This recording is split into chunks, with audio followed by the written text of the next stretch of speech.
Então, amém, meus irmãos. A gente está chegando aí na nossa terceira sessão de estudos, né? Hoje a gente vai abordar pelo menos uns 4 ou 5 artigos de fé da nossa denominação, do nosso manual. E eu gostaria de chamar esse nosso estudo de hoje de Ordo Salutis da Igreja do Nazareno. Ordo Salutis é uma expressão latina que significa ordem da salvação. Então, vocês vão perceber que a gente vai falar do caminho da salvação, do início até o fim dele, tá? Esse é o objetivo nosso aqui nessa noite. Para falarmos sobre salvação, nós precisamos voltar em algo, né? Porque nós somos salvos de quê?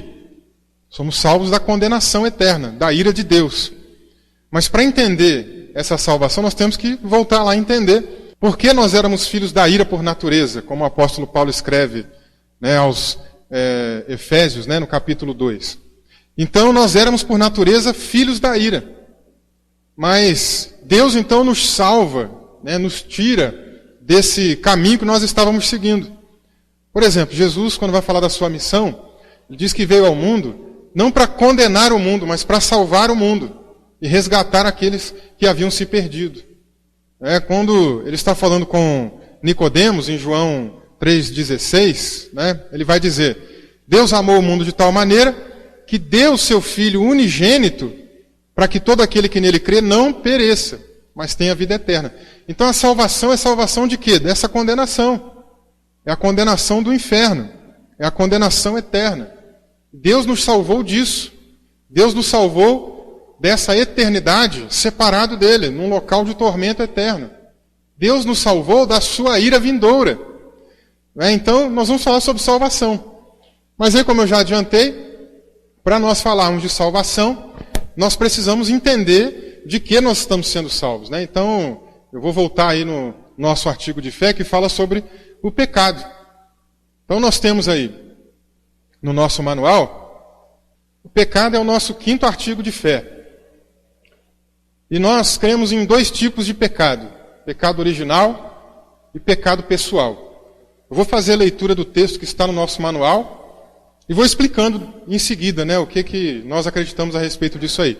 Aí eu vou explicar de uma maneira mais prática, mais simples, eu não vou ficar apegado ao manual não, mas eu vou ler o texto para a gente saber o que está no nosso manual, ok? Então, olha só, começa dizendo assim: cremos que o pecado veio ao mundo através da desobediência dos nossos primeiros pais, Adão e Eva, e pelo pecado veio a morte.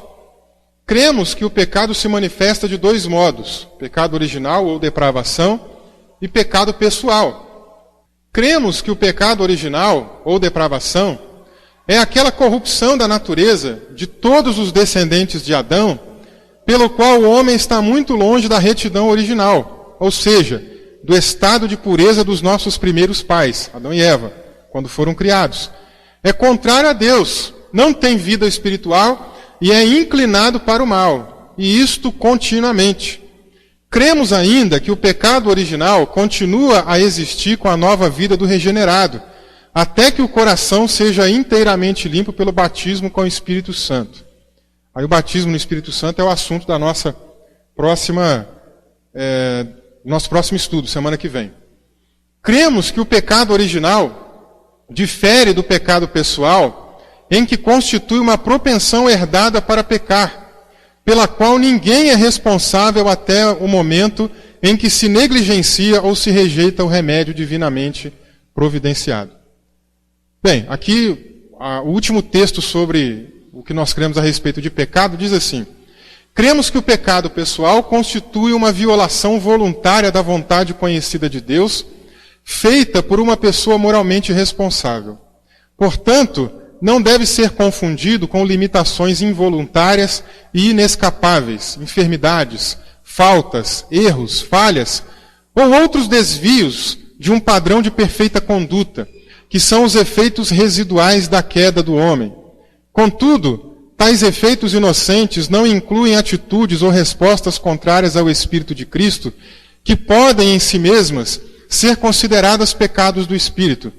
Cremos que o pecado pessoal é fundamental e essencialmente uma violação da lei do amor, e que em relação a Cristo, pecado pode ser definido como descrença.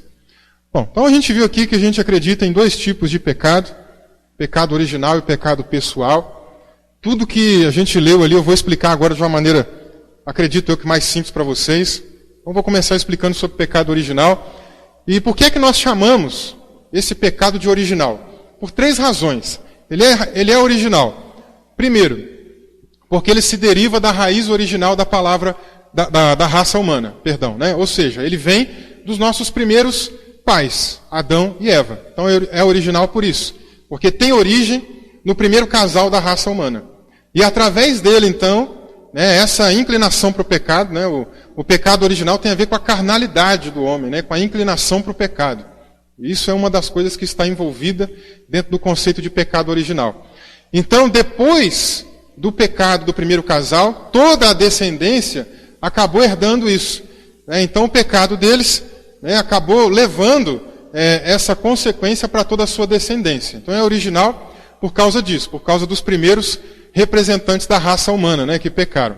Ele também é original porque está presente na vida de todo e qualquer indivíduo desde a hora do seu nascimento e, portanto, não pode ser considerado como resultado de imitação.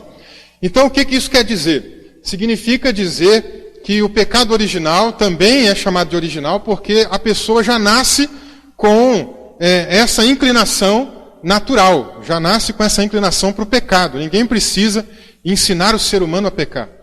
Né? Inclusive tem um trecho ali que eu deixei destacado, né? Ou seja, não pode ser considerado como resultado de imitação. Por que essa frase é muito importante? Porque no século V teve um debate entre 2 pessoas muito importantes na história da igreja. O primeiro deles é um homem chamado Agostinho, um teólogo que ficou muito famoso, né, um dos principais teólogos da Igreja Católica. E o outro era uma pessoa também bastante importante dentro da Igreja Católica, um monge, né, chamado Pelágio.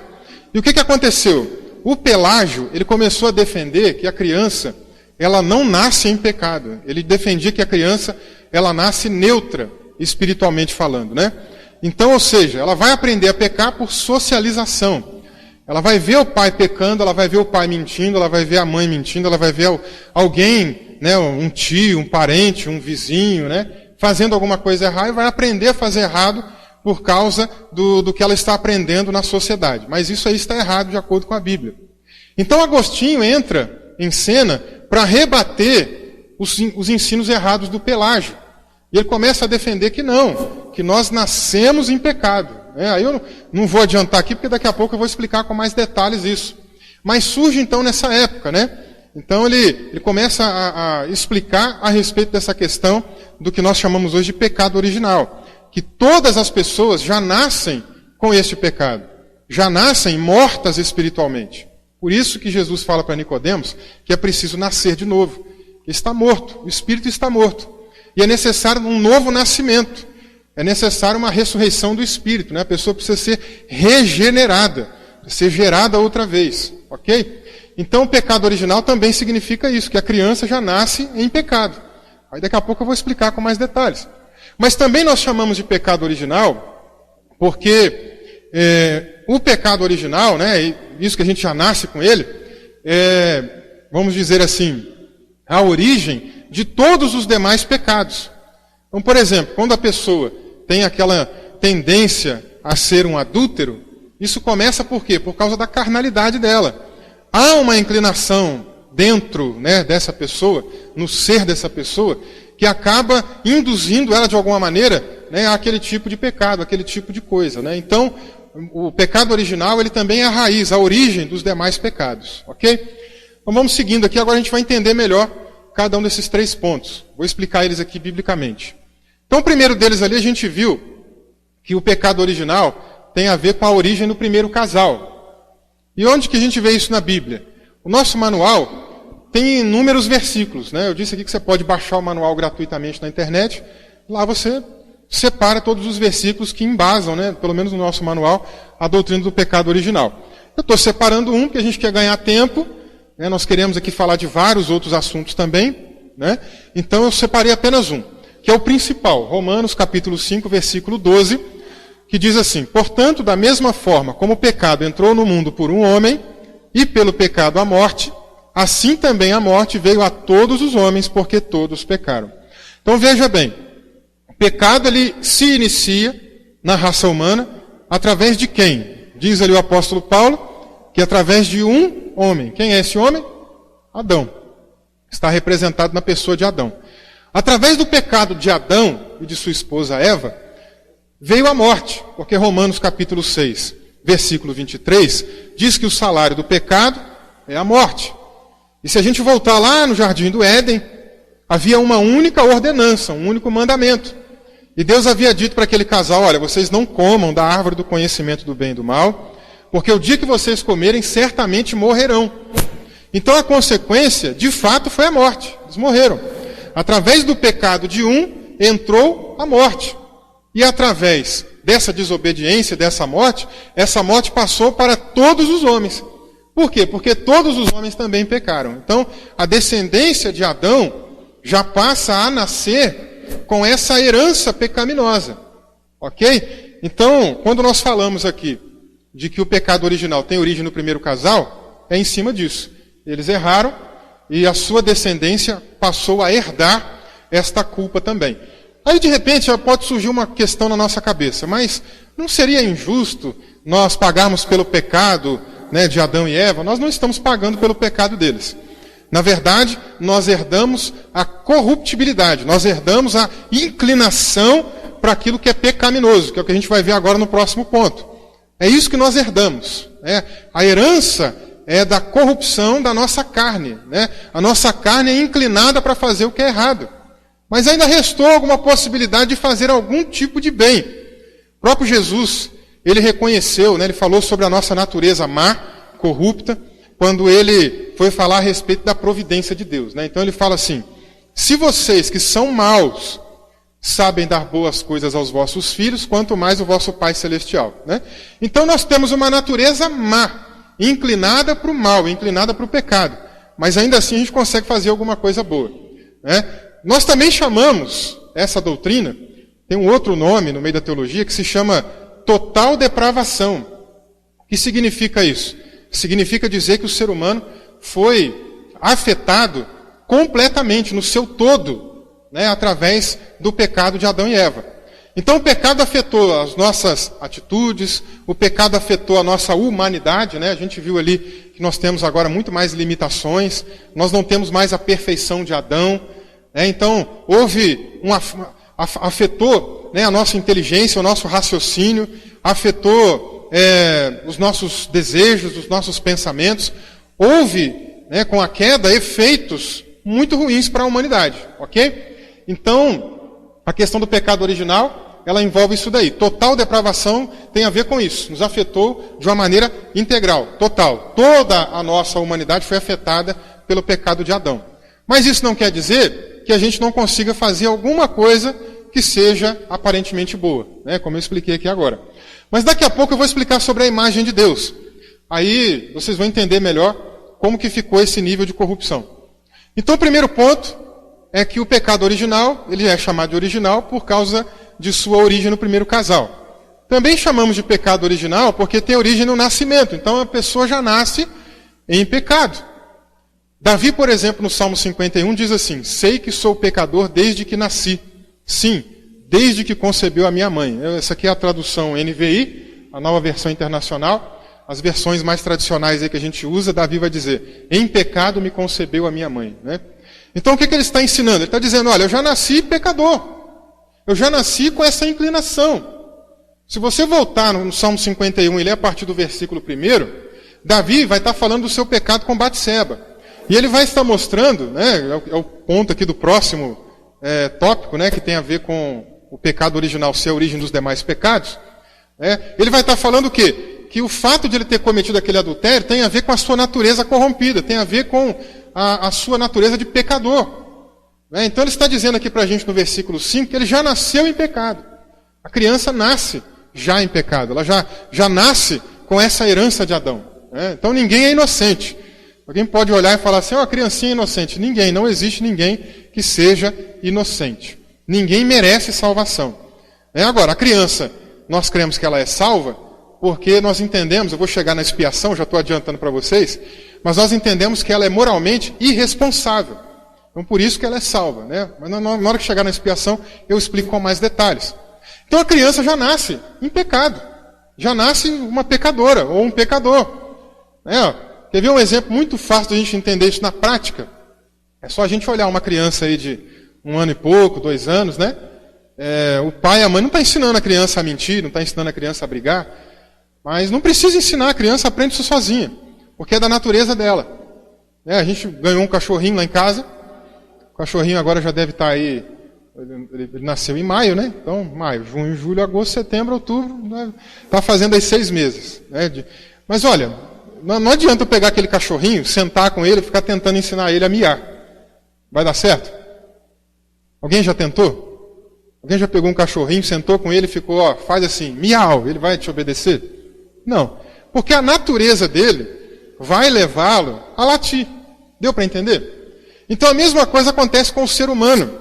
É algo natural, é da nossa natureza o pecado. O pecado é da natureza do homem corrompido. Nós já nascemos com essa natureza corrompida. Então você não precisa ensinar uma criança a pecar. Eu dei o exemplo aqui de uma criança de 1 ano e meio, 2 anos, né? Porque é a fase que ela está começando a andar, a falar, né? Não está fazendo mais bagunça, é mais visível isso daí. Né? Por exemplo, a gente tem aqui uma criança hoje, não tem? Cadê o Miguel? Está lá para dentro? Foi dar uma volta? O Miguel está com quantos anos? 3 anos já está bem pecador. Né, Camila? 3 anos já está fazendo bastante arte. Eu garanto que o Miguel já fala bem, não fala? Já está falando bem. Quando ele faz alguma coisa errada e você chama a atenção dele, ele tenta mentir? Mas você ensinou ele a mentir? O Misael ensinou ele a mentir? Não? De vez em quando o Miguel dá uns beliscão em alguma outra criança? Dá? Eu acho que é a Camila que está ensinando isso para eles, viu? Não é, Camila? De vez em quando ele é aquela criança egoísta, não gosta de dividir um brinquedo, dividir um chocolate. Não tem criança que é assim, já viu? Está comendo chocolate, aí você vai lá, me dá um pedaço? Não, é meu. Mas a gente não ensina isso para as crianças. Elas aprendem isso naturalmente. Aprende sozinho. Porque é da natureza. Então ela não precisa ver alguém pecando, fazendo alguma coisa errada, para também pecar. É da natureza. Então o pecado original é isso. É essa herança, né, que nós tivemos, esse presente que nós tivemos de Adão. Né? É igual, por exemplo, quando você veio a esse mundo. Quando você nasceu aqui no Brasil, um dos países mais corruptos da face dessa terra, né? Quando você nasceu, o Brasil já tinha uma dívida muito grande, não tinha? Foi você que cometeu essa dívida? Foi você que foi lá no banco, como é que chama lá, o FMI, que chama? É isso? Agora até esqueci. Aquele banco internacional, foi você que foi lá e pegou o empréstimo? Não, não foi. Mas você nasceu e a dívida é de quem? É sua também, não é? Mas não foi você que fez essa dívida. Então o pecado original é mais ou menos dessa maneira, para você entender. Ok? É exatamente isso daí. Quem pecou foi Adão, e nós herdamos essa dívida de Adão aí também. Né? E aí Cristo pagou pelas nossas dívidas no Calvário. Né? Depois a gente vai entender melhor isso. Bom, então deu para entender aqui que pecado original também é chamado assim por causa da origem, do nascimento. A gente já nasce com essa propensão, com essa inclinação para aquilo que é pecaminoso, sem ninguém precisar nos ensinar. E foi exatamente isso que o Pelágio, né, que eu citei aqui agora há pouco, negou. Ele dizia que não, que a pessoa podia simplesmente escolher. Na cabeça dele, ele falava tanto sobre santidade que ele pensava assim, se a pessoa colocar na cabeça, eu nunca mais vou pecar, ela podia ficar sem pecar o resto da vida. Mas isso é bíblico, irmãos? O próprio texto de 1 João, lá no capítulo 1, né? Versículo 7 em diante, ele vai dizer, né, que se alguém disser que não tem pecado, o que já está fazendo? Já está pecando. Não é? Então não tem como alguém dizer assim, colocar na cabeça, a partir de hoje nunca mais eu vou pecar. E vai conseguir viver sem pecar. É impossível isso. Então a pecaminosidade né, que está no ser humano é essa herança que nós ganhamos aí de Adão. É isso que é o pecado original. Deu para entender? Então Agostinho, o que ele vai ensinar? Ele vai falar, não, Pelágio, você está errado. A pessoa nasce morta. Inclusive isso é um ensino do apóstolo Paulo. Estávamos mortos nos nossos delitos e pecados. É o que o apóstolo Paulo vai falar. Então nós nascemos mortos espiritualmente, é assim que a criança nasce. Aí teve uma outra pessoa que entrou no meio da discussão, tal de João Cassiano.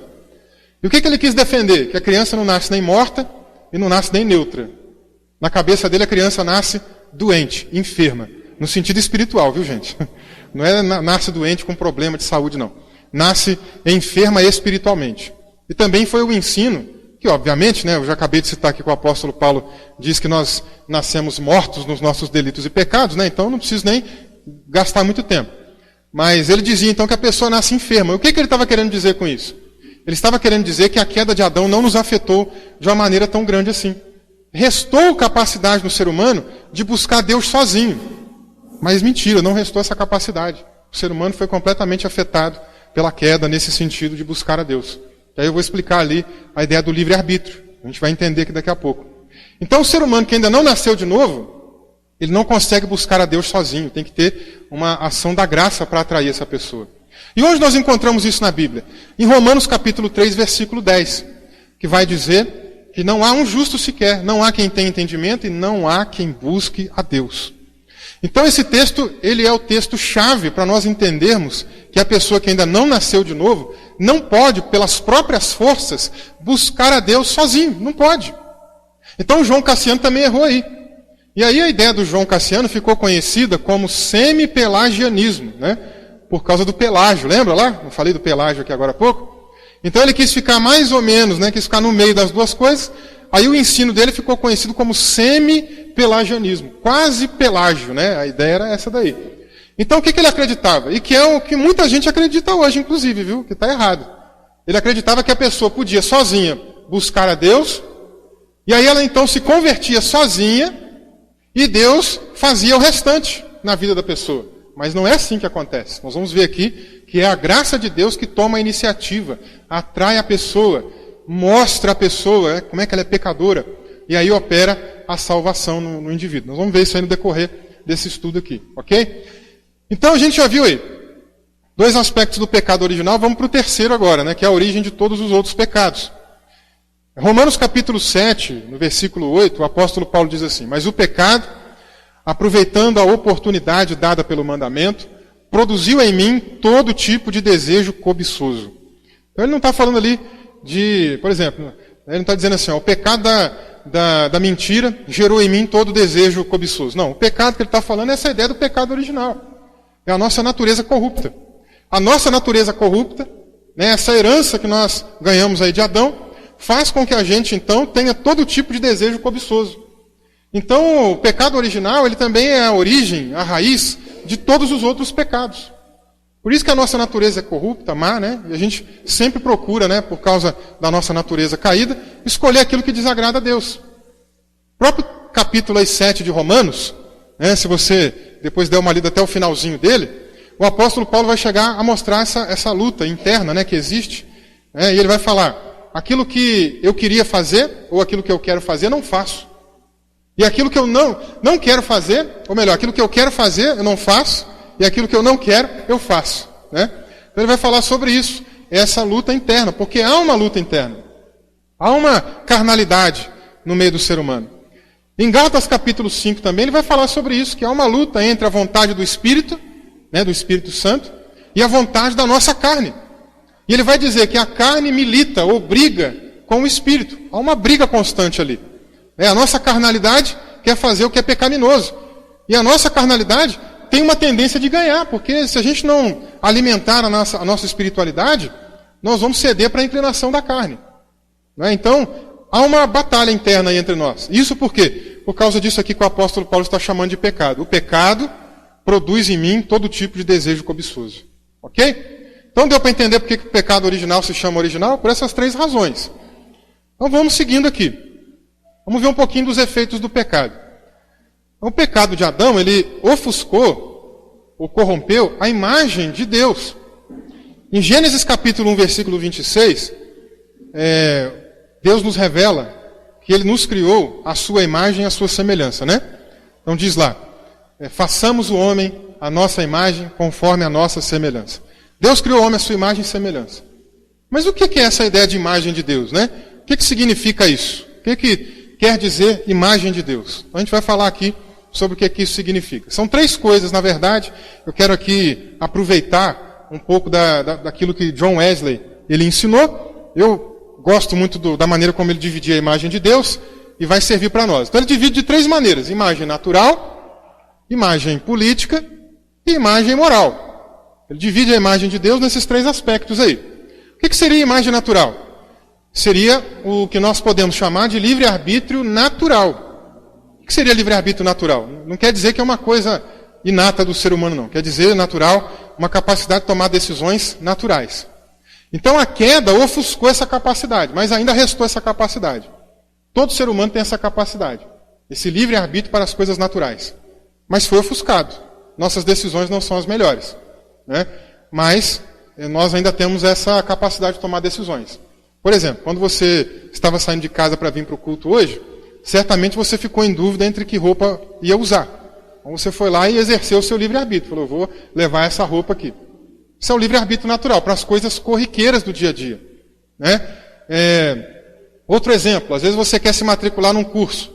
Aí você vai lá, olha na instituição, na faculdade, né? E tem vários cursos ali. Aí você fica na dúvida. Será que eu estudo administração? Será que eu estudo engenharia? Será que eu estudo medicina? Sei lá. Né? Você vai tomar uma decisão. Essas decisões corriqueiras do dia a dia, para as coisas naturais, o homem não perdeu essa capacidade. Embora essa capacidade tenha sido ofuscada. E a gente não toma as melhores decisões. A imagem natural foi ofuscada com a queda. A gente não toma as melhores decisões. Exemplo. Quer ver um bom exemplo aqui? Que time que você torce, Vidal? Aí, esse é um exemplo aí de que não sabe escolher, né, o Zé Antônio? Não sabe escolher. O Zé Antônio também é corintiano? Bom, então já deu para ver que não sabe escolher o time, né? Já deu para ver aí. Né? Mas tem gente que não sabe escolher nem a namorada, não sabe escolher nem o namorado. Não é verdade? Eu lembro uma vez, já há algum tempo atrás, que um jovem da igreja me procurou. Ele queria namorar com uma moça, nessa época ele tinha uns 25 anos. A moça tinha 15 anos. E ele me procurou e disse assim, pastor, o que o senhor acha de eu namorar com aquela moça? Eu falei, irmão, sinto muito, mas eu não aprovo não. Não que eu tenha que aprovar o namoro de alguém ou desaprovar, não é nesse sentido não. Eu não aprovo, no sentido de que, poxa, eu não acho conveniente, né? E aí, quando eu disse isso para ele, ele ficou meio triste, né? Porque ele queria que eu apoiasse a decisão dele, né? E aí eu disse, olha, eu não acho conveniente porque você já é muito mais velho do que ela, né? Você já está partindo aí para ter uma vida mais madura. Ela é uma adolescente, tem sentido. Não, pastor, mas eu quero namorar com ela, inclusive, eu tive um sonho. Falei, é mesmo? Como é que foi esse sonho? Eu sonhei que o senhor falava comigo para namorar com ela. Eu falei, então seu sonho deu errado. Sonho dá errado. Inclusive esse negócio de sonho é complicado, viu gente? Tem que tomar cuidado. Alguns dias atrás aí, vocês viram que eu não manifestei partido político nenhum, né? Então, eu fiquei bem em cima do muro mesmo aqui em Barroso, tá? Não defendi nenhum lado nem o outro. Mas uma coisa muito engraçada aconteceu. Um pouco antes de terminar a votação, eu tive um sonho que o João Pinto ganhou por 300 votos. Já pensou se eu... Foi isso mesmo, não foi, Liliara? Eu contei para você, não foi? Já pensou se eu fosse sair por aí falando que Deus tinha me revelado?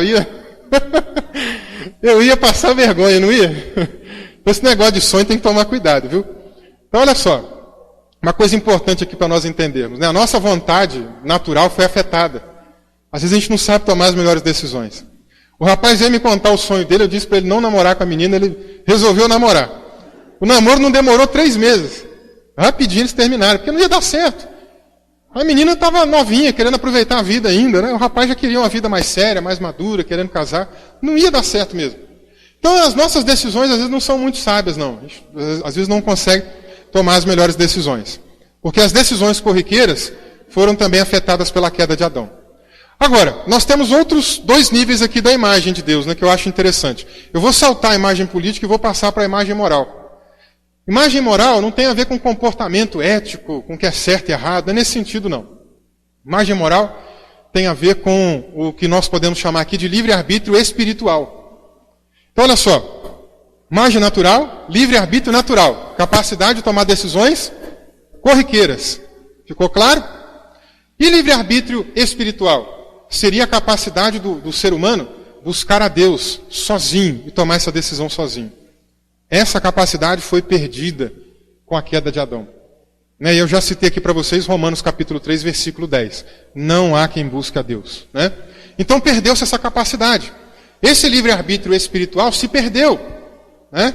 Inclusive, os nossos irmãos calvinistas, eles até preferem, ao invés de usar a palavra ou a expressão livre-arbítrio, porque a gente está fazendo uma diferenciação aqui, livre-arbítrio natural e livre-arbítrio espiritual. Eles entendem que livre-arbítrio é só para o lado espiritual. E aí, o que nós estamos chamando de livre-arbítrio natural, eles chamam de livre-agência. É a mesma coisa. Né? Não muda não, é o mesmo significado. Então, tem que ficar claro isso para a gente. As decisões naturais, nós tomamos, mas essa decisão foi ofuscada. As decisões espirituais, né, a pessoa buscar verdadeiramente ao Deus verdadeiro, foi perdido. Né? Aí a gente entra no segundo, ou melhor, no terceiro ponto da imagem, né, que é a imagem política. Aí daqui a pouco eu vou explicar, né, como é que acontece essa questão da decisão, já que nós acreditamos que Deus nos chama e a pessoa também toma essa decisão. Como que isso acontece no que nós chamamos de mecânica da salvação? Vou chegar lá daqui a pouco. Então olha só, imagem política aí para você entender. É a parte da imagem de Deus que tem a ver com os níveis de relacionamento. Deus não é um ser relacional, não é alguém que se relaciona entre si. A gente não viu isso aqui quando a gente estava abordando o estudo sobre a Trindade? Né? Gênesis 1, 26. E disse Deus, façamos o homem à nossa imagem conforme a nossa semelhança. Né? Não é o Pai, o Filho e o Espírito Santo tendo um relacionamento entre si? Né? Gênesis capítulo 11, quando os homens estão construindo aquela torre enorme, Deus não fala, desçamos, confundamos, né? Não é ali o Pai, o Filho e o Espírito Santo dialogando também, novamente? Então Deus compartilhou essa capacidade de se relacionar com as pessoas, né? Então Deus nos criou com a capacidade de nos relacionarmos, em pelo menos 4 níveis. Que níveis são esses aí? Com Ele, com a gente mesmo, com o próximo e com a natureza. Vamos ver isso na Bíblia? Vamos lá. Primeiro nível de relacionamento, então, entre Deus e o homem, ou entre o homem e Deus. Né? Lá, quando Deus finaliza tudo na criação, o livro de Gênesis relata para nós que todos os dias na viração do dia, o que Deus ia fazer lá? Ia conversar com Adão. Adão não estava se relacionando com Deus? Havia um relacionamento. Só que com o pecado, esse relacionamento foi bloqueado. Deu para entender?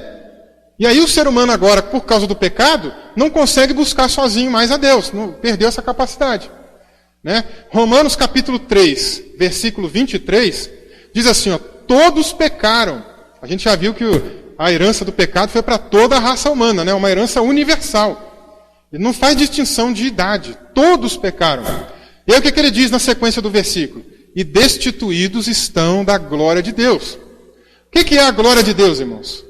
A glória de Deus, tem gente que pensa que a gente está no culto e a glória de Deus invadiu. Aí o pessoal sapateia, o pessoal pula, vira cambalhota. Não. Glória de Deus significa a presença de Deus.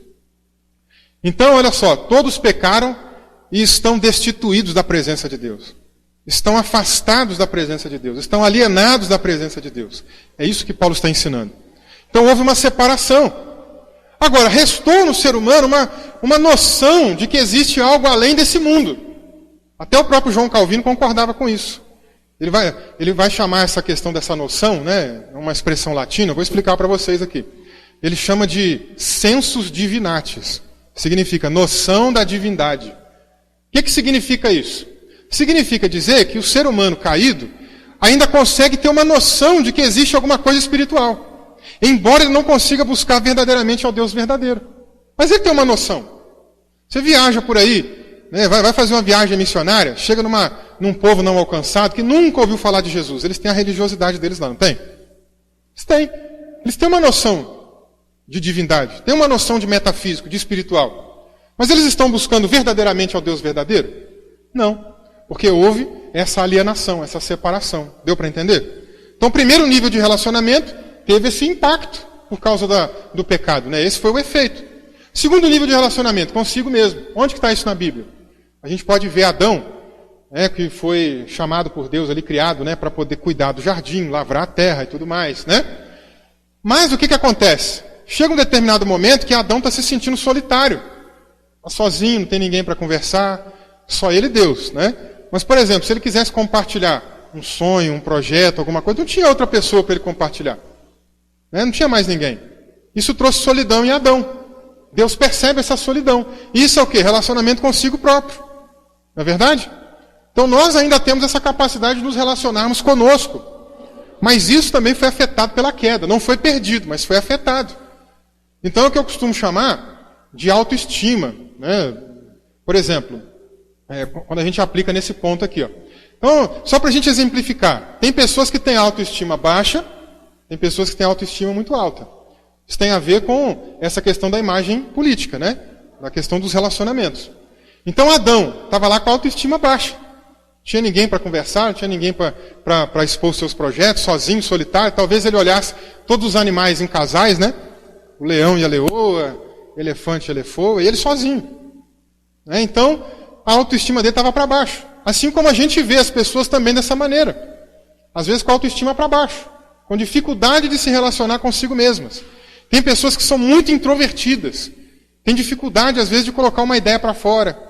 Eu tenho certeza que você, num ambiente aí de empresa, alguma coisa assim, já deve ter se deparado com isso. No meio da reunião, todo mundo dá opinião, mas sempre tem uma ou duas pessoas que sempre ficam caladinhas. Não conseguem dar opinião nunca, porque são extremamente introvertidas, né? São muito fechadas. Tem dificuldade. Outras pessoas, às vezes, são muito inseguras. Elas não dão opinião, não é só porque ela é introvertida, mas porque ela também é insegura. Ela tem uma autoestima baixa, ela tem dificuldade de dar opinião. Nas palestras que eu tenho feito, eu sempre dou um exemplo, quando eu vou falar dessa questão aqui da autoestima baixa, de quando eu jogava basquete. Uma vez a gente foi num torneio, no GIME, né, que é os Jogos do Interior de Minas. Aí chegamos numa cidade aqui, no interior do nosso estado, e um colega do time, né, a gente saiu não era horário de jogo, então a gente saiu pela cidade para dar um passeio. Aí a gente entrou numa loja. Quando entramos naquela loja, a moça que estava atendendo, a vendedora, não veio nos atender não. Ela ficou lá de longe, olhando, só observando. E a gente olhando lá na vitrine, né. De repente, o rapaz que estava comigo ficou furioso, ficou muito irritado, com muita raiva, virou as costas e foi embora. Aí eu fui atrás dele, falei, o que aconteceu? Por que você ficou assim? Ele olhou para mim e falou assim, não, a moça não veio me atender porque eu sou negro. Aí eu olhei para ele e falei, bom, eu não acredito que seja isso, né? Eu até sei que existe racismo no Brasil, mas eu não acredito que seja isso não. Aí, para desconversar, falei, vamos entrar na próxima loja? Esquece isso aí, vamos lá, entramos na próxima loja. Quando a gente entrou na próxima loja, aí a vendedora já veio imediato, né? Pois não, posso te ajudar?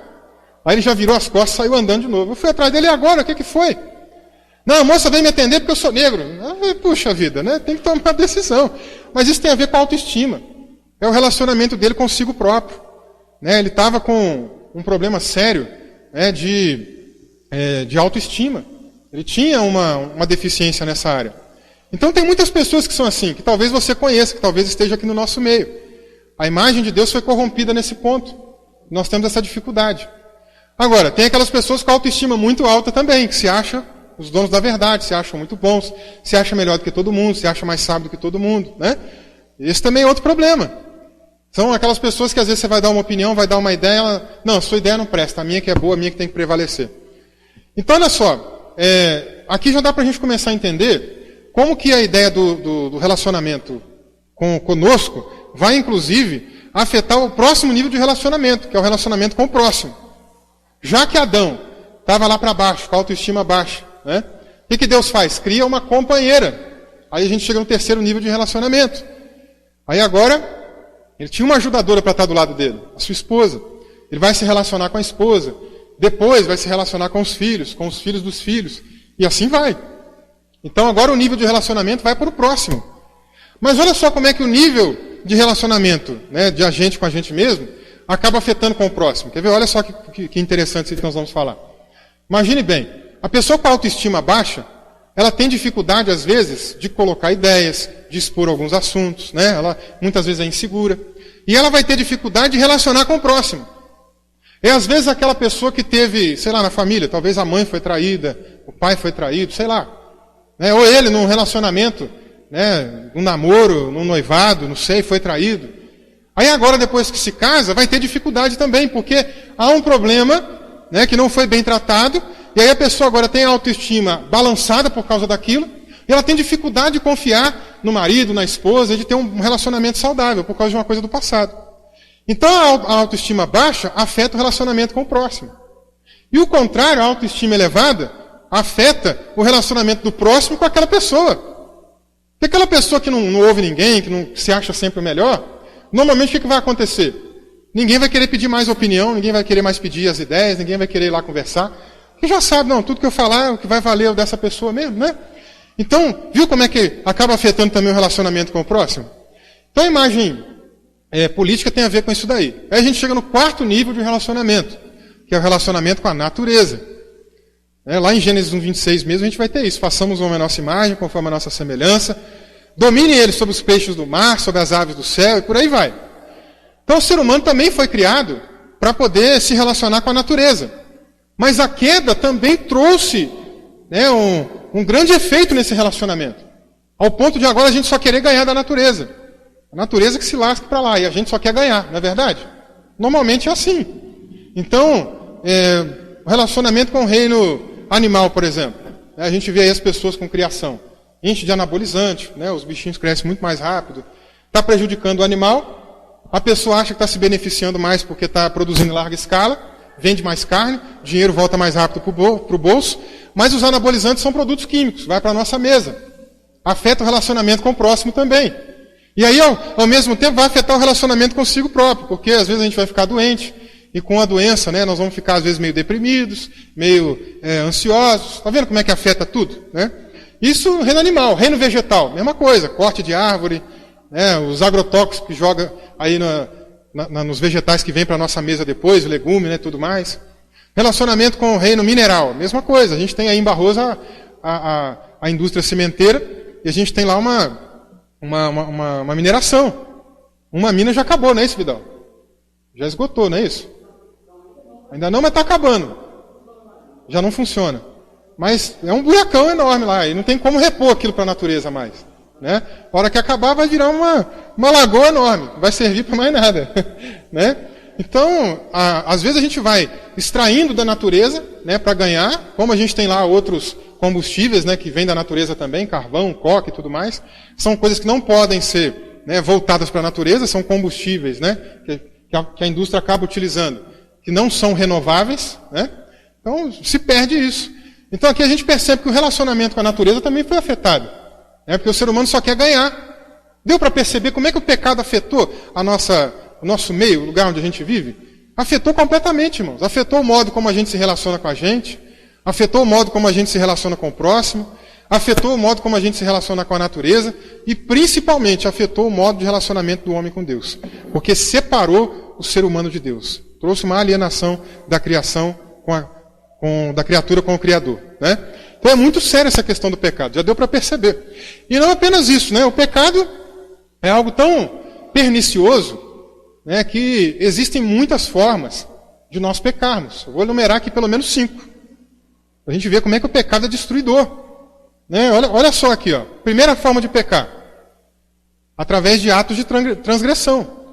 Desobedecendo as ordenanças divinas. Por exemplo, não matarás. A pessoa vai lá e comete um homicídio, está pecando. Não furtarás. A pessoa vai lá e dá uma roubada em alguma coisa, furta alguma coisa, embolsa, está fazendo o quê? Está roubando, está desobedecendo alguma ordenança divina, é um pecado. É um tipo de transgressão. Outro tipo de pecado, outra forma de pecar. Através de palavras.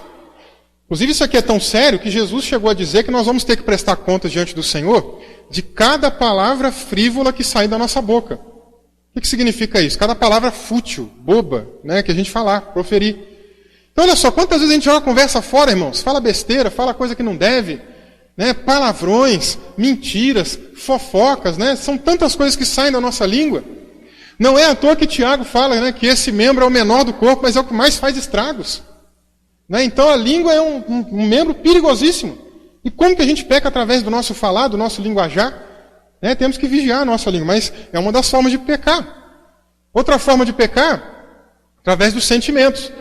Por exemplo, Jesus chegou a dizer que se você tiver alguma coisa contra alguém, ou se você lembrar que alguém tem alguma coisa contra você, ou seja, algum sentimento ali mal resolvido, ódio de outra pessoa, não libera perdão para outra pessoa, tem uma raiz de amargura dentro do teu peito aí, ele vai mostrar que isso é pecado. E tanto é pecado que se você se lembrar de algum caso desse e tiver indo entregar a tua oferta, deixa ela aqui do lado, quietinha, tranquila. Vai lá se reconciliar com a pessoa primeiro, e aí depois você entrega a sua contribuição. Então, sentimento é uma coisa perniciosa também. Quantas pessoas que estão passando aí por problemas terríveis porque não perdoa? Tem ódio, né? Tem mágoa guardada. Então, são coisas que têm que ser abandonadas, né? São lixos que têm que ser lançados fora da nossa vida. Então, nós podemos pecar através dos sentimentos também. É outra via de pecado. Uma quarta forma de pecar é através da omissão. Lembra comigo de Mateus capítulo 25, quando Jesus está falando ali, né, de uma última parábola dele, que a gente pode chamar das ovelhas e dos bodes? Ele vai separar as ovelhas dos bodes, né, naquele dia, no dia do juízo. E ele vai dizer para os bodes assim: olha, apartai-vos de mim, porque eu tive fome e vocês não me deram de comer. Eu tive sede e vocês não me deram de beber. Eu estive forasteiro e você não me abrigou. Eu estive preso e você não me visitou. Então, são omissões. Muitas vezes a gente tem como ajudar alguém e não ajuda, não estende a mão. Quantas vezes você teve a oportunidade de pregar o evangelho para alguém e não pregou? É uma omissão, você está deixando de falar do amor de Jesus, de uma coisa tão bela e tão maravilhosa e tão edificante para alguém, e está omitindo esse favor de Deus para aquela pessoa, né? Então a omissão também é pecado, deixar de fazer também é pecado. Está dando para entender, irmãos? E aí uma última forma, né? Porque tem... Vocês já chegaram a encontrar com alguém que fala assim? Já encontrou com alguém que fala assim: eu sou bom, eu sou justo? Já viu? Você vai falar de Jesus para ela: não, eu não preciso desse negócio de Jesus, eu sou uma pessoa boa. Eu não mato, eu não roubo, eu não uso droga. Não tem um monte de gente que fala isso? Bom, eu acredito que quando já chegou aqui no sentimento, já não cabe mais falar isso daí, né? Não tem como, não é verdade? Mas aí agora tem o quinto. A quinta forma de pecar, não tem como ninguém fugir dela. São os pensamentos. Na mente humana, passa mais ou menos, né, entre 40 a 60 mil pensamentos. 40 mil a 60 mil pensamentos, viu, gente? Eu até costumo brincar o seguinte: 40 mil pensamentos estão na cabeça dos homens, né? E 60 mil na cabeça das mulheres. As mulheres pensam mais, não é? Olha lá, a irmã lá atrás está concordando. Não sei porque ela está fazendo assim, mas ela está concordando. Né? Então as mulheres pensam mais. As mulheres são mais pensativas, né? Falam mais também do que os homens, né? Então, o que acontece? A última forma de pecar é pensamento. Se de 60 mil pensamentos, colocar no mês 50 mil por dia, você tiver apenas 3 que são pecaminosos, em um ano, como diz o reverendo Hernandes Dias Lopes, em um ano, você vai ter mais de 1000 pecados. Arredondando para 1000, quantos anos você tem aí? Se você tiver uns 30 anos de idade, desconsidere aí pelo menos uns 10. Né? Isso quer dizer que pelo menos só de pensamento, se você pecou 3 vezes por dia, você tem aí mais ou menos 20 mil pecados. Sem considerar os outros aqui, né? E sem considerar, claro, que você pecou muito mais do que 3 pensamentos diários. Então, está dando para entender? Tem como fugir do pecado, irmãos? Pecado é algo terrível, é pernicioso. Por isso que nós precisamos realmente de um favor de Deus. Era impossível que a gente fosse salvo. Olhando isso daí, esse monte de maneira de pecar, eu faço uma pergunta para você. É possível que você se salve a si mesmo pelas suas obras? É possível, depois da gente descobrir esse monte de maneira de pecado, é possível você se salvar? Vamos colocar numa balança aí as suas obras boas. Eu acho que a gente não deve ter nenhuma 100 boas obras, né? Coloca lá suas 100 boas obras de um lado da balança. Do outro lado, você põe os seus mais de 40, 50, 100 mil, ou sei lá quantos mil pecados. Coloca lá do outro lado. O que vai pesar mais? Não preciso nem fazer essa pergunta, né? Pergunta retórica. Então, é impossível para o homem se salvar. É impossível as nossas obras nos salvarem. Deu para vocês entenderem? Repita comigo: é impossível a minha obra me salvar. Então, por isso que havia necessidade da expiação de Jesus. Efésios capítulo 2, versículos 8 e 9, diz assim: pois vocês são salvos pela graça, por meio da fé. E isto não vem de vocês, é dom de Deus, não por obras, para que ninguém se glorie. Então, a salvação é um dom de Deus, é um presente de Deus, de acordo com o texto aqui. Não é algo humano. Eu não posso dar salvação para você. Só quem pode me dar salvação, me presentear com este maravilhoso dom é Deus. Só quem pode presenciar você com esse dom também é Deus. Não é à toa que o profeta Jonas chega a dizer: ao Senhor pertence a salvação. É dele. Eu não posso dar salvação para ninguém. Igual eu vi um dia desse aí, não vou dizer o nome do ministro de louvor, mas ele estava cantando uma canção que eu fiquei assim, não acredito que eu estou ouvindo esse cara falar isso. Mas no meio da música ele estava ministrando e falou assim: eu libero salvação sobre a tua vida. Não, irmãos, mentira. Eu não posso liberar salvação para ninguém, isso não é meu. É um dom de Deus. É um presente celestial, um presente divino. Então o que Paulo está ensinando para a gente ali? Nós somos salvos pela graça. O que significa graça? Favor imerecido. Cada pecado que nós já cometemos é uma dívida que nós temos com Deus. Essa dívida é grande, não é? É possível que a gente pague essa dívida? Para cada dívida pecaminosa que você tiver, se você conseguisse pagar isso com uma boa obra, você conseguiria pagar? Conseguiria equilibrar isso daí? Conseguiria entrar no céu com crédito ainda, sobrando boa obra? Não dá, irmãos. É impossível. Por isso que pela graça nós somos salvos. Por um favor que nós não merecíamos. Agora vem a segunda questão. Alguém aqui merecia Jesus morrer na cruz do Calvário por cada um de nós? Alguém merecia essa salvação? Não. Por isso que é um favor imerecido. Isso é graça. Os irmãos entenderam? Graça é esse favor que nós, de maneira nenhuma, merecíamos. Mas Cristo, ainda assim, pagou pelos nossos pecados na cruz do Calvário. Então Ele fez o que por nós? Expiação, pela graça. E aqui a gente constata de que nós não somos salvos pelas obras, para que ninguém se glorie. Também é impossível, né? Bem, aí a gente chega no nosso sexto artigo de fé, que é a expiação. Então a gente viu que o pecado nos afastou de Deus, o pecado corrompeu a nossa humanidade, trouxe carnalidade na nossa vida, E aí nós entendemos também que o pecado trouxe um efeito muito sério, muito danoso. O pecado nos gerou dívidas impagáveis. É impossível que a gente consiga pagar pelos nossos pecados. Para isso era necessário que acontecesse o que então? A expiação de Jesus. Aí a gente chega no nosso artigo de fé que se chama expiação. Eu vou ler aqui para vocês. Cremos que Jesus Cristo, pelos seus sofrimentos, pelo derramamento do seu próprio sangue e pela sua morte na cruz, fez uma expiação completa para todo o pecado humano, e que esta expiação é a única base de salvação, e que é suficiente para cada pessoa da raça de Adão. A expiação é gratuitamente eficaz para a salvação daqueles que não são capazes de assumir responsabilidade moral, e para as crianças na idade da inocência, mas somente é eficaz para a salvação daqueles que chegam à idade da responsabilidade, quando se arrependem e creio. Então, olha só, esse texto do manual é interessante, porque ele está dizendo para a gente que a expiação de Jesus é suficiente para todos.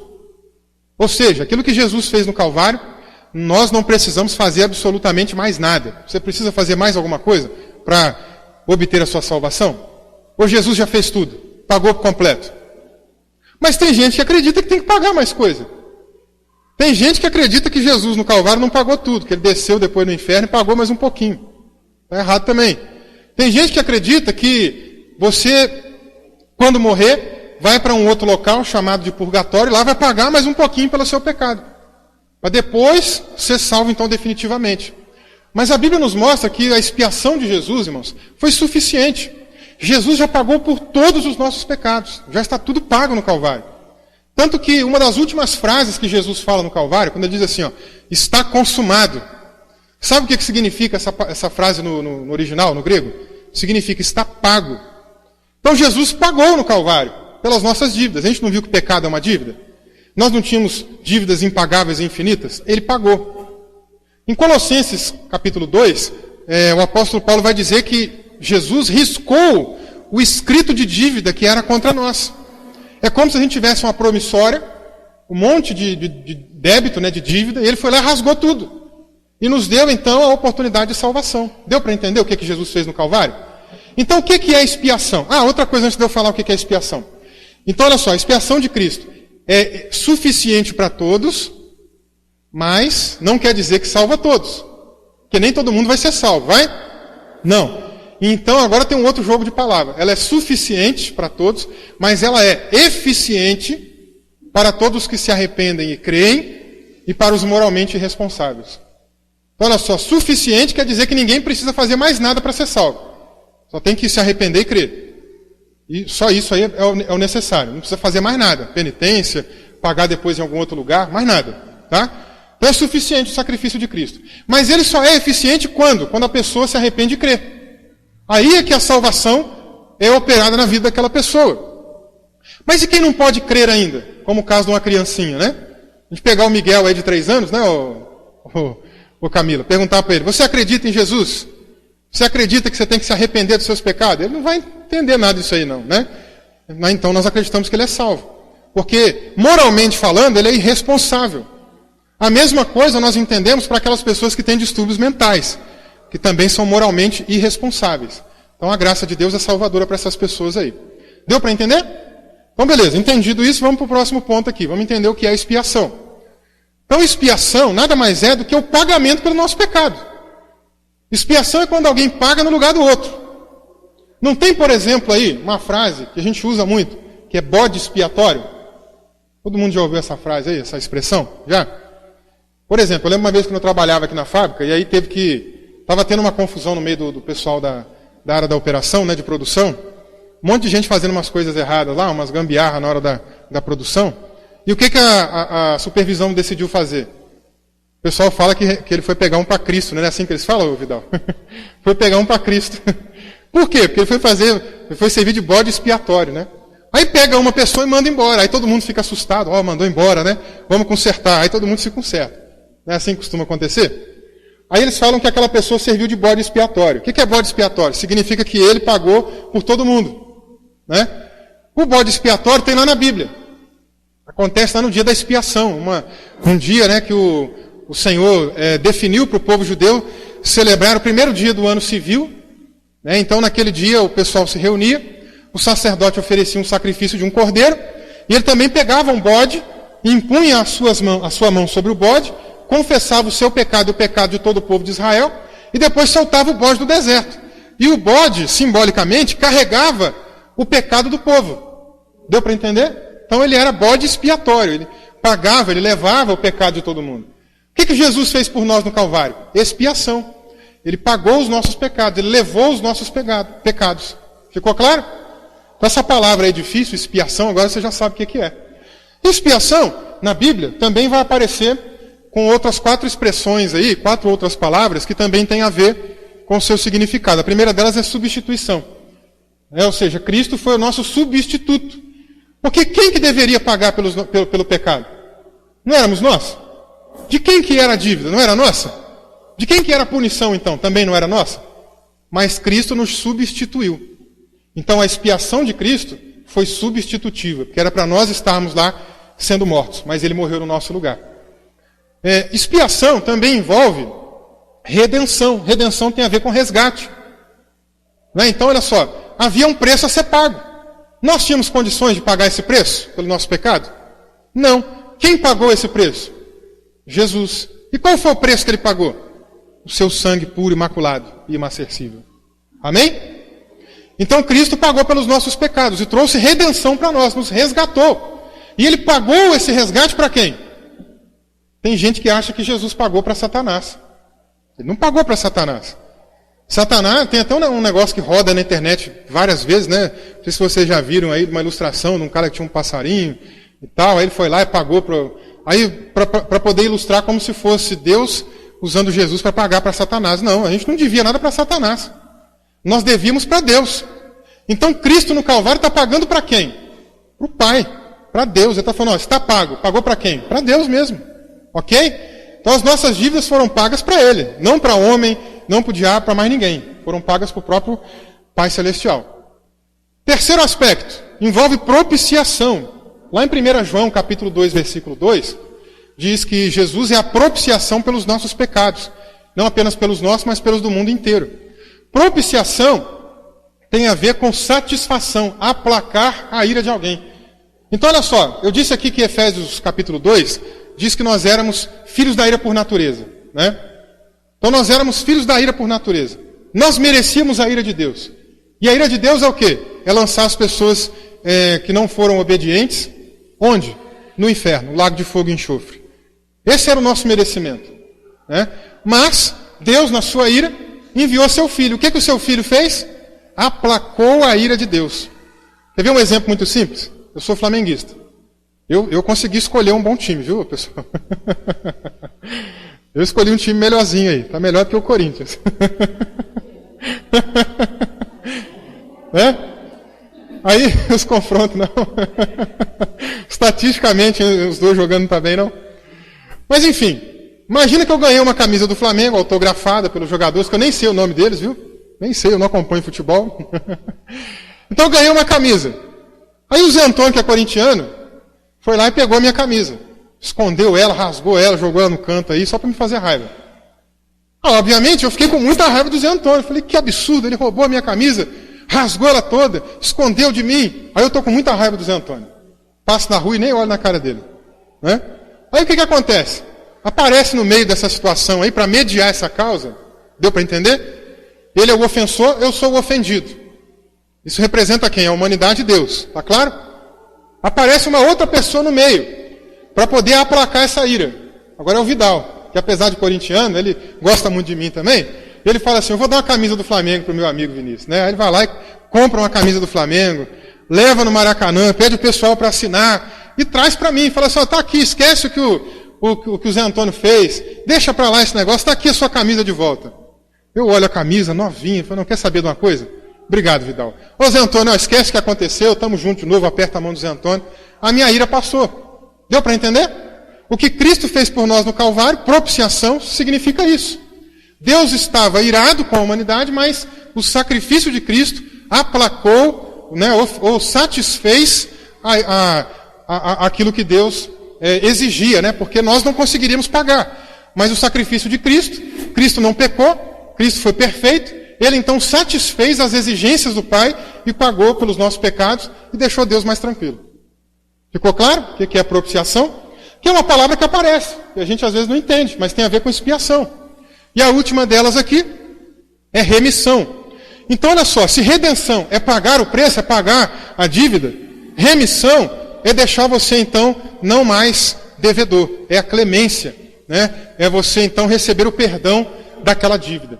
Então, através do sacrifício de Cristo, nós somos remidos. A expiação de Jesus trouxe remissão para nós. E nós agora fomos absolvidos da nossa dívida para com Deus. Deu para entender? Então, expiação fechamos.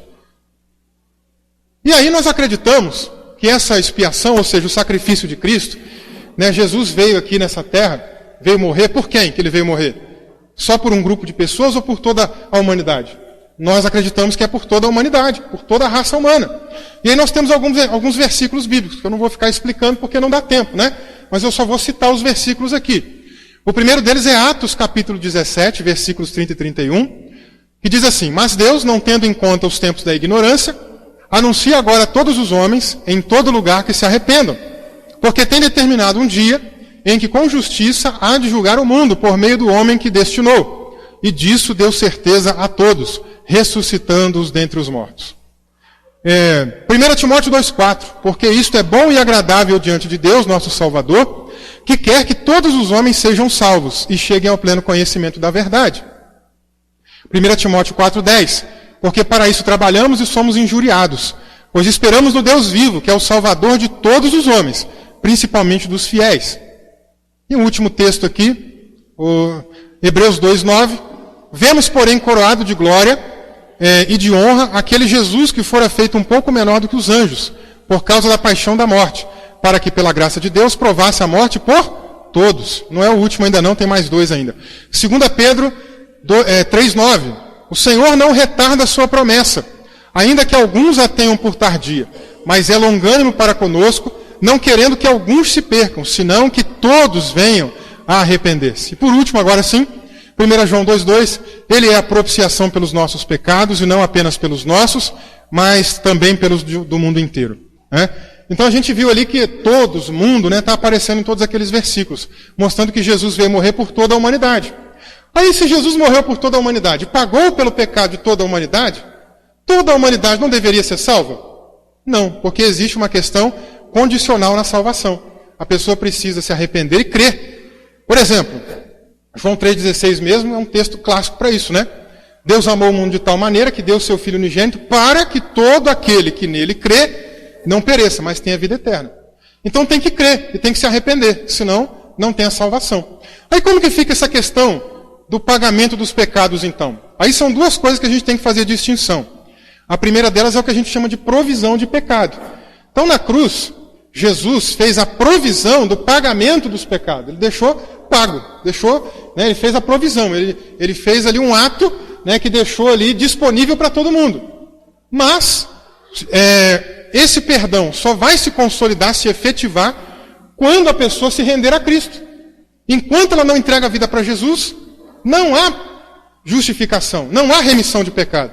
Só vai acontecer isso quando a pessoa entregar a vida para Jesus, se arrepender e nascer de novo. Deu para entender? Então, o perdão está disponível, foi pago, mas ele só vai cair na conta quando a pessoa se converter. Deu para entender a analogia de cair na conta aqui? Ficou claro? Então, beleza. Já estamos terminando, irmãos. Vamos lá. Então, Jesus pagou pelos nossos pecados, né? A gente viu que o ser humano não consegue buscar a Deus, mas Jesus pagou. A gente viu também que o ser humano não consegue buscar Deus sozinho. Como é que fica então para receber esse perdão? Como é que acontece isso?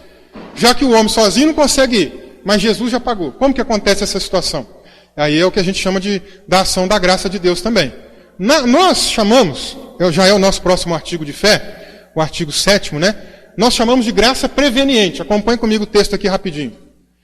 Cremos que a criação da raça humana à imagem de Deus inclui a capacidade de escolher entre o bem e o mal, e que assim, seres humanos foram feitos moralmente responsáveis, que pela queda de Adão se tornaram depravados, de maneira que agora não podem voltar-se e nem reabilitar-se pelas suas próprias forças e obras à fé e à invocação de Deus. Mas também cremos que a graça de Deus, mediante Jesus Cristo, é dada gratuitamente a todos os seres humanos, capacitando todos os que queiram converter-se do pecado para a retidão, a crer em Jesus Cristo para perdão e purificação do pecado, e a praticar boas obras agradáveis e aceitáveis à sua vista. Cremos que todas as pessoas, ainda que possuam a experiência de regeneração e inteira santificação, podem cair da graça, apostatar e ficar eternamente perdida e sem esperança, a menos que se arrependam do seu pecado. Bom, então aqui a gente vai falar um pouquinho sobre a ação dessa graça. Já que a pessoa não pode buscar Deus, ela se tornou incapaz de buscar o Senhor. E Jesus pagou pelos nossos pecados, né? E Ele quer, a gente viu 1 Timóteo 2,4, Deus quer, Ele deseja que as pessoas se arrependam e creiam. Como que essa coisa acontece? Como é que esse arrependimento e essa fé, ela ocorre, já que esse ser humano não consegue buscar ao Senhor sozinho? Acontece através da ação da graça. E nós chamamos essa ação da graça de preveniente.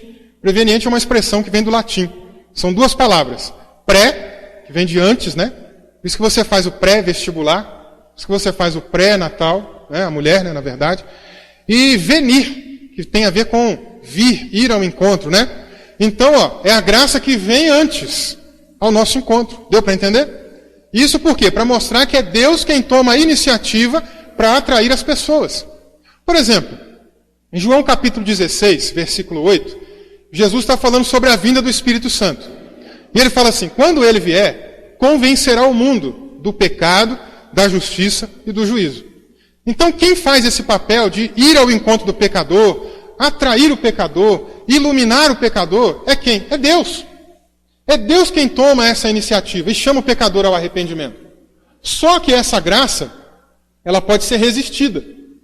As pessoas podem chegar ao ponto de dizer, não, eu entendi, Deus me mostrou, mas eu não quero essa graça aí não. Com certeza já deve ter acontecido com você pregando para alguém isso daí. Eu lembro uma vez que eu estava pregando para um macumbeiro, e estava voltando do meu trabalho com a Bíblia na minha mochila, parei para conversar com ele. Naquele momento ele parecia até que estava até possuído, né, balançando o corpo toda hora, falando meio esquisito. E eu fui perguntar para ele o seguinte, falei, você está vindo da capoeira, é verdade que todo capoeirista tem que ser pai de santo? Aí ele falou para mim que não, foi me explicando. E nós fomos subindo. Na verdade, aquilo foi só uma iniciativa minha para pregar o evangelho para ele, tá? No caminho, quando a gente parou em frente à casa dele, eu falei, agora é a hora de eu pregar. Ele falou, agora eu vou falar. Eu falei, eu posso falar umas coisas para você? Ele pode. Aí eu peguei minha mochila, abri, arranquei minha Bíblia, comecei a pregar para ele. Falei um monte de versículos. O cara parece que ficou normal. Ele estava meio tonto, meio balançando, ficou normal, como você está aí agora. Atento, ouvindo as palavras que eu estava dizendo. E aí quando eu comecei a mostrar para ele que o ritmo de vida que ele estava levando estava conduzindo ele para o inferno, ele arregalou um olho desse tamanho. E ele perguntou assim, mas e agora o que eu preciso fazer? Eu falei, você precisa de Jesus na tua vida. Irmãos, eu fui embora para casa naquela noite tão alegre. Eu pensei, puxa, aquela pessoa vai se converter. Olha, já deve ter uns 10 anos que aconteceu isso. Até hoje essa pessoa não veio para Jesus. Mas a semente está lá. Quem sabe na hora, em algum momento, ela não germina, né?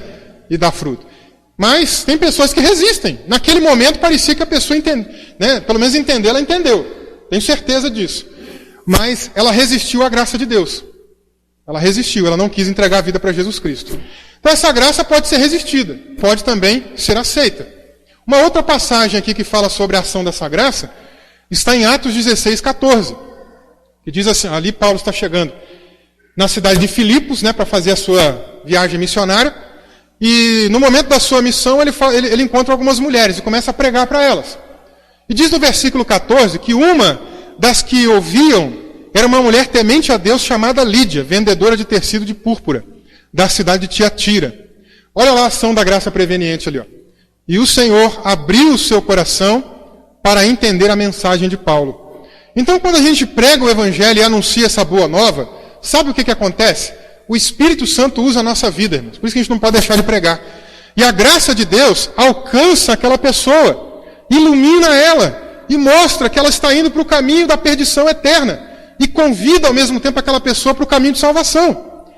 Aí é o que eu falei, a graça pode ser resistida ou aceita. Se ela responder positivamente à graça de Deus e disser eu quero Jesus, o que vai acontecer em seguida? Ela vai ser salva. E aí vai acontecer então uma transformação de vida, né?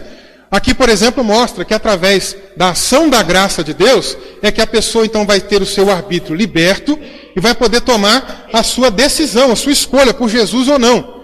Né? Tem o texto aqui de Mateus capítulo 7, versículo 14, que Jesus diz assim, entrem pela porta estreita, pois larga é a porta e amplo o caminho que leva à perdição, e são muitos os que entram por ela. Então Jesus está dizendo, olha, entrem, está chamando, convidando. Tem duas portas, uma larga e uma estreita. Vamos entrar pela estreita, venham comigo. Mas tem pessoas que mesmo entendendo, mesmo sendo iluminadas, como Lídia foi iluminada, vão chegar em algum momento e falar, não, pensando bem, eu quero ir pela porta larga mesmo. Né? Porque elas vão rejeitar essa oferta de graça. Deu para entender? Então agora, aí quando a pessoa responde positivamente, o que acontece agora? Ela vai receber de Deus um outro presente. Está acabando a bateria aqui? Vou ver se o outro microfone está funcionando. Som, não. Vamos mexer ali? Que eu acho que já está dando aqui. Está dando já algumas interrupções aqui, aí atrapalha de terminar. Eu já estou acabando, gente. Aguenta aí. Então a pessoa respondeu positivamente. Ela falou, eu quero Jesus. O Espírito Santo está iluminando ela. E a gente viu que João 16:8 dá o quê? Qual é a função do Espírito Santo? Convencer a pessoa do pecado, justiça e juízo. Quando a pessoa é convencida, e vai tomar decisão positiva por Jesus, o que vai ocorrer na vida dela? Arrependimento. Ela vai se arrepender dos seus pecados. E vai crer que Jesus é o Salvador. Deu para entender? Uma vez que ela fizer isso, aí então vai ocorrer o arrependimento. Aí o nosso manual rapidinho para a gente ver o que fala sobre arrependimento. Cremos que o arrependimento, que é uma sincera e completa mudança de mente, no que diz respeito ao pecado, incluindo um sentimento de culpa pessoal e um afastamento voluntário do pecado, é exigido de todos aqueles que, por ato ou propósito, se fazem pecadores contra Deus. O Espírito de Deus dá a todos que quiserem arrepender-se a ajuda gratuita da penitência do coração e a esperança da misericórdia, a fim de que possam crer para perdão e a vida espiritual. Então, o arrependimento é uma mudança de mente, de comportamento, de atitude. E uma das palavras gregas para arrependimento é a palavra metanoia, que tem a ver com mudança de mentalidade. Então, mudança de mentalidade é quando a pessoa realmente vai acontecer na vida dela uma conversão. Quando a gente fala dessa ordem da salvação, desse caminho da salvação, Duas coisas vão acontecer para que a pessoa seja salva: arrependimento e fé. Deu para entender? O Espírito Santo chama a pessoa, ilumina ela, e ela agora toma a decisão: eu quero Jesus. Quando ela diz eu quero Jesus, ela está se arrependendo e crendo em Cristo Jesus. Arrependimento e fé nós chamamos de conversão. Conversão não é mudar de religião, gente. Conversão é mudança de rota. A pessoa está indo rumo ao abismo do inferno e ela dá a meia volta agora e vai para o outro lado, que é o caminho da salvação. E tem uma trilha para seguir, o caminho da santificação, até chegar na glorificação, que é o estágio final. Não é? Então, é importante nós entendermos isso. A nossa resposta de arrependimento e fé vai gerar, pelo Espírito Santo, a efetivação da salvação. Aí o que vai acontecer então agora para a gente fechar? É o nosso último artigo de fé aqui de hoje.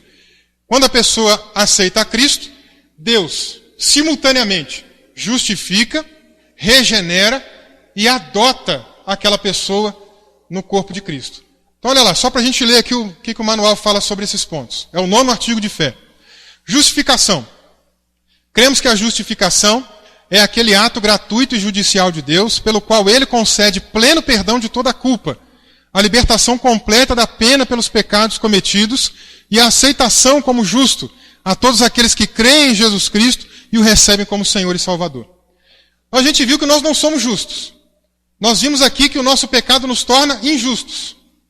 Quando a gente recebe a Jesus, o que ocorre em nós? Justificação.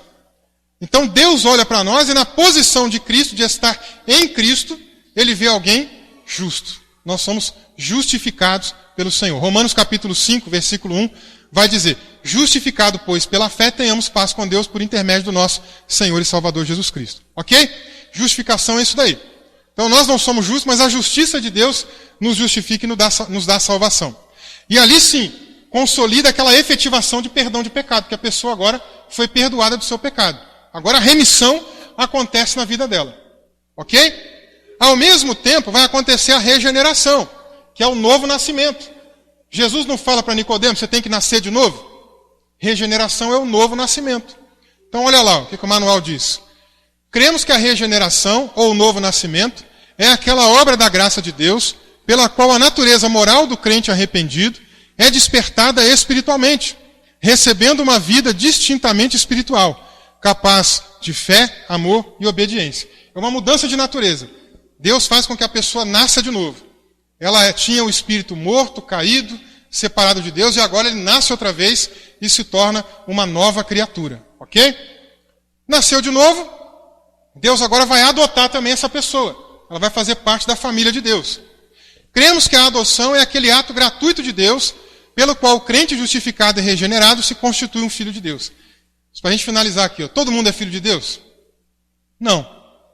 Quem é filho de Deus? Somente aquela pessoa que se arrepende e crê, ou seja, que se converte. Nem todo mundo é filho de Deus. As pessoas todas, de um modo geral, são criaturas de Deus. Por isso que em Marcos capítulo 16, Jesus vai dizer: portanto, ide pregar o evangelho a toda criatura. Você tem que pregar o evangelho para todas as pessoas, criaturas. Mas filho de Deus, quem é? É aquela pessoa que nasce de novo. Em João capítulo 1, versículo 12, diz assim: todos os que o receberam, deu-lhes o poder de serem feitos filhos de Deus, aos que creem no seu nome. Então só é filho de Deus quem crê em Jesus e se arrepende, que nasce de novo. Aí finalizando aqui então, ó, cremos que a justificação, a regeneração e a adoção são simultâneas na experiência daqueles que buscam a Deus. E são obtidas na condição de haver fé, precedida pelo arrependimento. E que o Espírito Santo testifica dessa obra em estado de graça. Então aqui o único ponto importante é que justificação, regeneração e adoção acontecem ao mesmo tempo. Não é uma coisa que vai acontecer lá no meio da sua caminhada cristã, não. Ah, você já aceitou Jesus, já recebeu, nasceu de novo hoje, daqui a 1 ano você vai ser adotado. Não. Essas 3 coisas acontecem simultaneamente no momento da conversão. Ok? Só esse que é o ponto ali importante de ser destacado. E aí como que a pessoa sabe que está salva? Romanos 8,16. O próprio Espírito testemunha ao nosso Espírito que somos filhos de Deus. Então o Espírito Santo habita na tua vida e ele dá testemunho para você que você nasceu de novo, que você é salvo, que você se converteu, que você precisa da graça dele e que você agora é um filho de Deus e que foi adotado no corpo de Cristo.